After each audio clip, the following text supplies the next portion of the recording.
জীবনকে সুন্দর রাখতে হলে পরিবারের দিকে আপনার খেয়াল দিতেই হবে।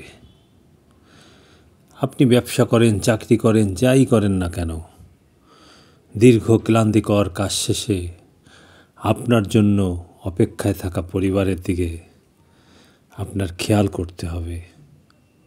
আপনি যখন পরিবারের কাছে ফিরে যাওয়ার মতো আরামদায়ক বিষয় অনুভব করতে পারবেন, তখন আপনার জীবনটা অনেক সুন্দর হবে, পরিচ্ছন্ন হবে।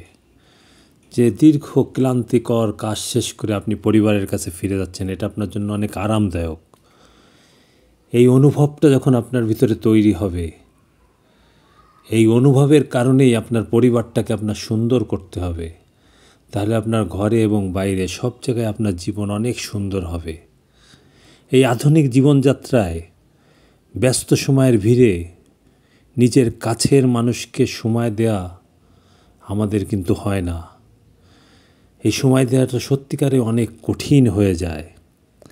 এক্ষেত্রে আমাদের কিছু সহজ উপায় গ্রহণ করতে হবে। রুটিন মাফিকভাবে নিজের কাজগুলো সেরে কিভাবে পরিবারের সাথে সময় দেওয়া যায়, পরিবারের মানুষের জন্য কিছু করা যায়, তাদের পাশে থাকা যায়।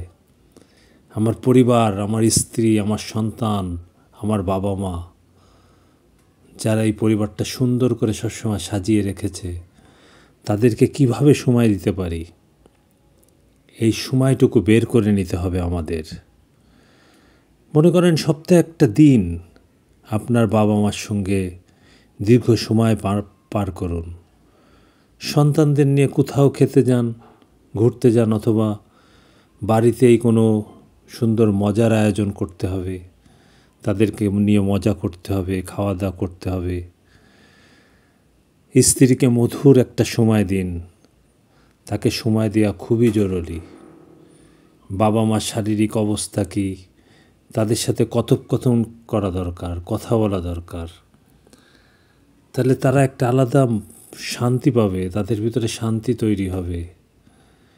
এই জন্য আমাদের পরিবারের দিকে আমাদের অনেক খেয়াল নিতে হবে।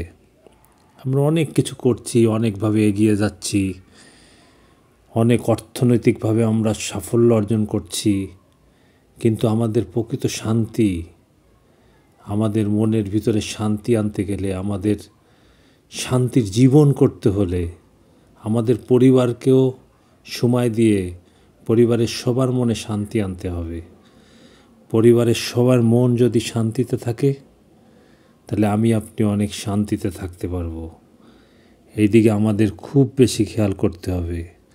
স্ত্রী, সন্তান, বাবা মা, ভাই বোন যারা আছেন, তাদেরকে আমরা সময় দিব। সবাই ভালো থাকবেন, সুস্থ থাকবেন।